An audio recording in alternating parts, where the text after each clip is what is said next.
Hey, sixth graders, this video is for you. Hopefully you had a good Memorial Day weekend. Remember, there was no school on Monday, so this video is for Tuesday, May 26th, when your sixth grade history book. We're in chapter 12, section 2. Just like we always do, I'm going to break this section into 2 videos. So for today's video, it'll just be the first part, and then on Thursday, it'll be the second part of the section. So there was this Peloponnesian War that happens. So yes, we're still in Greece, and we're talking about Greece or Athens and Sparta. So what happens with today too, people get along for a little bit. It happens in class and families too. But then people start to argue, they start to think differently, and then fighting breaks out. So let's get into it. So the outbreak of war. Sparta and Athens started to have different differences. Athens had a democratic form of government. Sparta had a culture that glorified military ideals. Both wanted to be the most powerful city-state in the region. This competition led to clashes between the 2 city-states and their allies. Basically, both of them wanted to be top dog, but as you know, there's only room for one.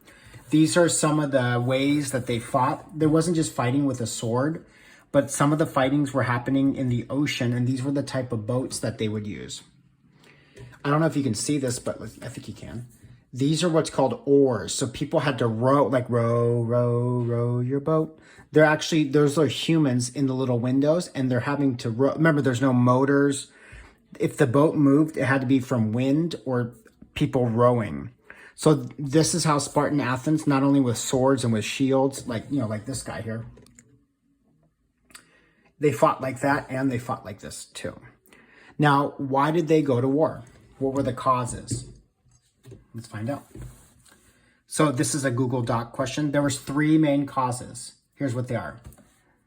First, some city-states feared Athens because of its grab for power and prestige. So one reason is they were nervous about Athens. 2, under leadership of Pericles, Athens grew from a city-state to a naval empire. They were nervous that their army in the water called Navy was becoming too strong. That was a threat. And 3rd, some Athenians, people from Athens, began to move into the lands of other city-states. So there was a couple reasons why. It just wasn't random, and it was building up. Okay, so we're going to end this section on this page before the fighting starts. The next video for Thursday will be about the fighting and who won. So we're now into the top part here, where it says Athens disliked up here. So basically what happened is, as we learned last week about the Delian League, all these little cities formed a group called the Delian League, and they established and they agreed that they would support each other and that they would not hurt each other.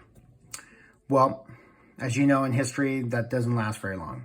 Sparta headed a league of city-states to stand up to the power of the Delian League. So Athens was in charge of this. A lot of haters and people, they didn't like it. So they formed another group. They were called the Peloponnesian League because many of the city-states were located on the Peloponnesus.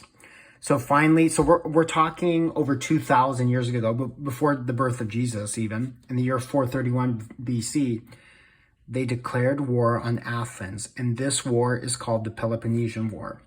And we'll learn next time how long was the war and who won. So hopefully this video helped you, and see you next time.